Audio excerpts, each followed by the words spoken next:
your website is your brand. If you're a business, it's your brand. If you're a blogger, it's your work. It's your life's work. So if something looks off or wonky, you want to fix it, right? I would hope so that you would want to fix it. You're listening to the Web Presence Rockstars podcast with me, Misty Smith of Powered by Rio. If you're an entrepreneur on a small budget and are looking to build and increase your online presence, then you're in the right place. I'm a full stack website developer, digital marketing strategist, an SEO professional, and I share tips and how-tos on topics on the latest trends such as websites, social media, analytics, marketing, everything you need to know to grow your business online and to become a rock star. Thanks for listening. Get out of the way, get out of the way. I can do whatever I want, whenever I want. I'm gonna be the biggest rock star that you probably never heard of. I'm gonna be the biggest rock star.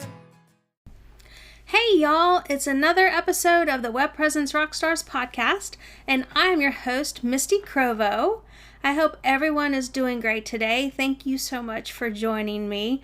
Today we're going to talk about WordPress websites and why maybe you shouldn't be doing some of the practices that everyone's telling you to use as best practices.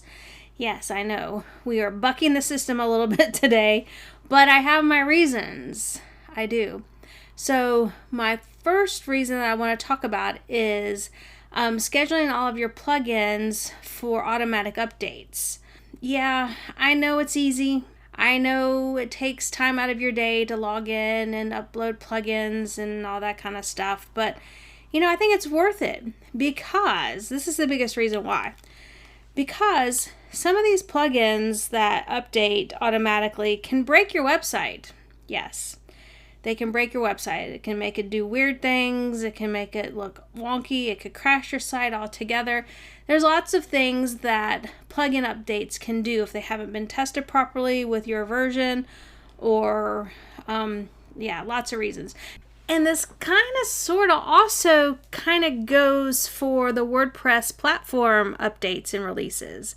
Now, there's some that you can have on auto update, like security issues and things like that, which is what I do. But for like main platform updates where they're releasing, like the left number is different.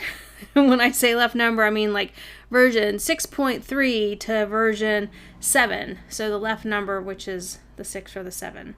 You get what I'm saying, right? But yeah, the left number updates, those are huge and they have different features and functions, and those could possibly break your website. Now, I'm not telling you guys to take your WordPress updates off of auto update. Please, that's not what I'm saying. Because, see, I have lots of reasons for everything. I am in my hosting once or twice daily, if not more daily. And I get notifications from other publications when WordPress is updating their versions, and sometimes they tell you to wait until all the bugs are out. I don't know. I just go for it because I'm in there. I can fix whatever's broken. I can roll it back. My backups, yes, because backups are very important. Should have led with that, but I'm assuming that you guys already know that you need to have your WordPress websites backed up daily off server. Like that means not on your server space. You need to back it up somewhere else. But that's a whole nother conversation because there's a whole other level of issues that you can get into with that, and we're not talking about that today. Today we are talking about auto updates on your WordPress plugins, okay? So, again, to recap, because had a little tangent there. To recap, I am in my hosting server spaces multiple times daily. And I understand and I know when updates are coming out. And I understand that if you have one website and it's for your business, that you may not know that. So it might be a good idea for you to have everything on automatic update.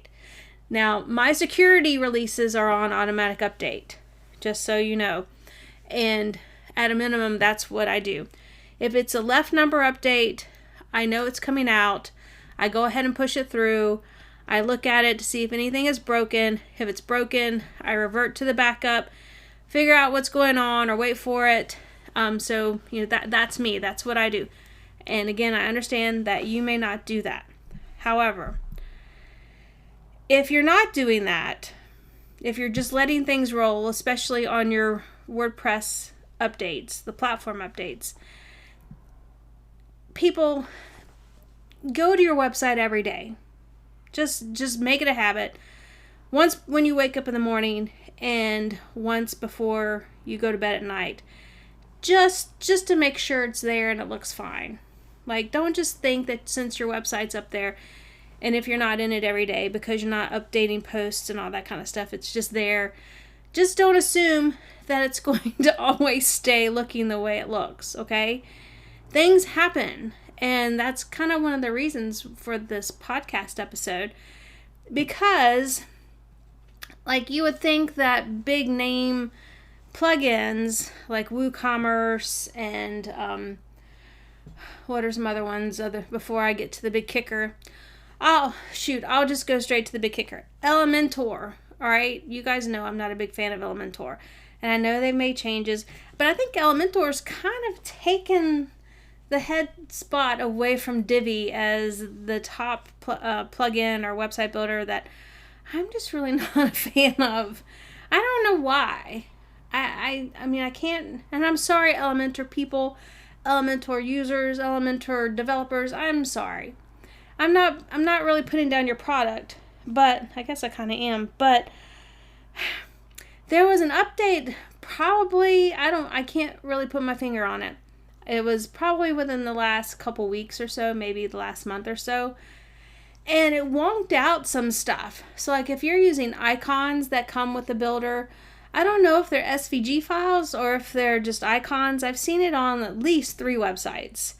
And when I see it, I'm like, oh, yeah, I know what happened there. They use Elementor.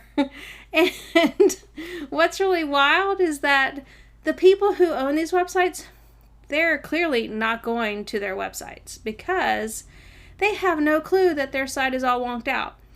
So more specifically with Elementor, there was some CSS on some icons that's embedded in the theme of the Elementor that for whatever reason stopped serving from HTTPS.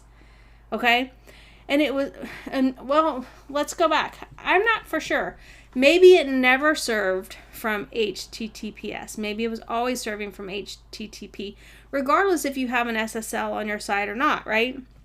It was still serving the URL for that specific file, for the CSS, for your website, was pulling from HTTP. So I don't know if Google did an update, or Chrome, or I don't even know. Well, I use Chrome, so I don't know if it's doing it. Well, no, it does it on Safari too. So somewhere, I guess, with all these updates and the security stuff, if you have mixed content, which I thought mixed content was a thing of the past. I thought that it come and gone and everyone learned their lesson. But apparently it's back. Mixed content is when you have items serving from HTTP instead of HTTPS.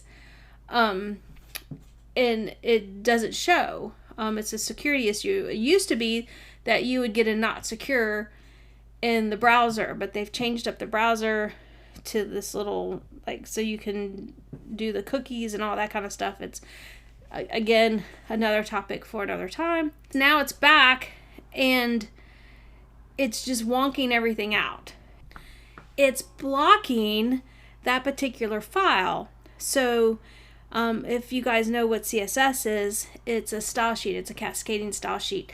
And it's more of the design element of what makes things look the way they look. So it's got a lot of code in it. So if you have, for example, a navigation menu and you have your menu items that go from, at the top right hand side, that go home and about and contact and all that, and they're in a nice little straight horizontal line. CSS does that. So if you don't have CSS for that, not only does it show the little bullet points, because that's coded to not have bullet points, but it also doesn't have any styling at all with the size and the color and all of that. Now let's get back to what's happened. If you have like any icons, like any like arrows, or even your menu that's the hamburger, the 3 lines, the 3 horizontal lines that they call it a hamburger menu. If you have that, there's no styling on those icons, and that includes the size. So it's going to blow your arrows and any icons that you have anywhere on the page, not necessarily the navigation menu, but anywhere on that page that uses that particular file, because it's not serving that file, but the content is still on the page, so it reads it as is without any of your styling preferences and your coding that you have inadvertently dragged and dropped and made it, with the click of the buttons and stuff. I'm not talking about straight code. I'm talking about when you drag and drop and when you are building something and you put an arrow or whatever in. So it wonks it all out, makes it huge. It looks terrible. It just like, so your navigation menu can take up your whole entire like page, and then you have to scroll like a good 10 minutes to get to the rest of the content. And again, if you have those anywhere else, it's going to wonk that section out, and it's not going to be readable. You can't read any part of your website, and that's all Elementor. And again, I've seen it 3 times. Now, this is not a crash. Your website's not crashing, what kind of is, but it's not. It's not a crash that is detrimental, that can't ever be fixed. What you need to do is, from what I've read, because again, I don't use Elementor. I think I have it. I don't know if I can recreate the problem, but that might be interesting if I can recreate the problem. But I think all you would have to do is go into the settings in the dashboard and retoggle that your URL is HTTPS. So you just do HTTPS and hit save and refresh, and it should be okay. So that is a perfect example as to why you shouldn't auto update plugins. And again, I'm not 100% sure that a plugin update did that, but I mean, if Elementor knows about it, they should have fixed a patch or whatever. But I don't know. Apparently, that's not happening that way. So something happened to where the website is wonked out, and it looks awful. But the biggest part of this is that I discovered this almost 3 weeks ago. And the websites that I discovered it on, they still haven't fixed it. So one website did come down, and this is a business, by the way, a business website. It did come down, but they just put up like the Hello World post. Like, they didn't even bother to make any kind of landing page or maintenance page or coming soon page. It's just the Hello World without any logo, without any branding, without any phone numbers, without any anything saying, oh, hey, we've got a messed up website and we're trying to fix it. Hang tight. If you need to call us, here's our number. If you need to come see us, here's our address. If you want to email us, here's our email. I mean, at the least, that's what should be done. But again, this is like a 2-minute fix, And this site's been down for almost 3 weeks. And that leads to a whole other issue with, after, I think I read the other day was about the John Mueller guy from Google who answers everyone's questions. I think after 5 days of a website being down, like consistently, I think the crawlers kind of pull back on crawling your website. Now, first of all, let's say that you have a website up. It had SEO, was doing great, then all of a sudden something happens and then you just have like a Hello World post on there. It's going to stop indexing it completely. The crawlers are just going to stop coming to your website because there's no content there. They recognize that it's down, and they don't know what's happening because they're robots, and you haven't told it to do anything. You haven't, I don't know if there's any follow or no follow, or maybe there's no follow, I don't know. But it's not going to crawl. So the longer you don't have a website up on a website that had really, pretty decent SEO, I'm assuming, to nothing. So you're going to have to start from scratch again once the website comes back up. So not sure all that's worth it for a 2-minute fix that's on a website that's been down for almost 3 weeks. Now, the other 2 websites that I saw, they're just still sitting there. No fix at all. So are you not going to your websites, people? Like, your website is your brand. If you're a business, it's your brand. If you're a blogger, it's your work. It's your life's work. So if something looks off or wonky, you want to fix it, right? I would hope so, that you would want to fix it. But why wouldn't you go every day? You don't even have to log in. Just pull it up on your phone browser and see if it's okay. Like I said, you get up in the morning, look at it. Before you go to bed, look at it. And that's it. So you're covering the bases. You're looking at it if anything happens during the night, and you're looking at it if anything happens during the day. Me, of course, that's natural for me, but I'm also in my server all the time. I'm also looking at analytics on a daily basis. I'm doing reports, which I know that you guys don't do that. Not everyone does that, even though I think you should. I know you're not me, and I know you're not like a big analytics geek like I am. So, okay. But at a minimum, make sure your website is up and it's not wonked out. And if it is wonked out, if you can't fix it, contact someone who can. Contact me. I'll be happy to fix your website for you. But, I can look at it, which obviously I did look at it, and I see what the problem is. It's coming from the icon CSS from Elementor. I know that's the problem because I looked at it. So it took me 2 seconds to figure out the problem, and it's going to take 2 minutes to fix it. So again, if you're not that detailed, if you're not that educated, then contact someone who is. Like, call your hosting provider and say, oh, what's happening here? You might have to pay, or maybe they'll tell you what it is and they'll say, hey, you need to do this. I don't know. I don't know your hosting provider. I don't know what they do. Or Google it and see if there's a problem, because I think I did Google it and I think I saw where there is an issue with this. But I don't know. It's just so weird. It blows my mind.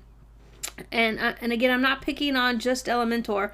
There are other plugins that they're updated for a reason. You can get on an emailing list about plugins that have security issues with them. And a lot of these, or not a lot of them, but some of them are big brand names. And these people who find these bugs and security issues reach out to the developers of these plugins, and then they release patches. And which is why you're saying, well, that's why I have all my plugins on automatic update. Okay, I hear you, I feel you, I got you. But on the flip side of that, an update can break something and cause your site to be off. So the takeaway from all this is look at your website twice a day, morning and night. Number 2, after updates, or log in and see if anything updated, or see if you need any updates, take it off of automatic update, whatever. Get on a list of when WordPress is going to be updated. There's lots of things that you can do that you can see if something's wrong. Make sure you have off-server backups so that if something happens, you can revert back so your website's not down while you fix it. If you have a server space, I'm pretty sure all server spaces that you can have a staging area for WordPress. I'm pretty sure you can do staging. So you can have the old website up while you're trying to fix the staging server. And if you can't do that yourself, then contact someone who can, because you spend all this time and money, most likely, if you built it yourself, you spent a lot of time, and you may have like banged your head against the wall trying to figure out how to do something, and you figured it out and you're all proud. Regardless, if you paid someone to do it or you did it yourself, it's an investment. You've got time invested, you've got money invested. It's a huge investment, and it shouldn't be sitting there either looking wonky to where people can't even navigate, or it's not there, or pieces are missing, or the font's huge because for whatever reason. I don't know. There's lots of things that could happen. But pay attention to your website, people. Okay? Pay attention and reach out if it's a problem that you can't fix. All right? So that was my soapbox for the day. I've been holding this in for at least 2 weeks, so it had to come out, and it came out to y'all. But thank you so much for listening. I hope you guys learned something. I hope you guys understand what I'm dropping here, and I hope that you go right now and check on your website. Like, make sure the website looks nice and neat and legible and attractive and inviting, because that's what it's all about. If you want people to stay on your website, you need to have all those things. You can't just like sling it out there and think that people are going to buy from you or sign up for anything that you do or visit your brick and mortar location. I mean, there's lots of reasons why your website needs to look good. I mean, and again, there's plenty more reasons that I can go into, but we clearly don't have time because it could probably take me a week to go through all of it. But I just wanted to jump in here and tell you guys. And oh, by the way, if you have an Elementor website, go look at it now, please. Make sure. Do that little toggle thing with the HTTPS on your URL. See if that works. If not, let me know. But have a great day, and thanks for listening, and I'll talk to you soon. Happy websiting!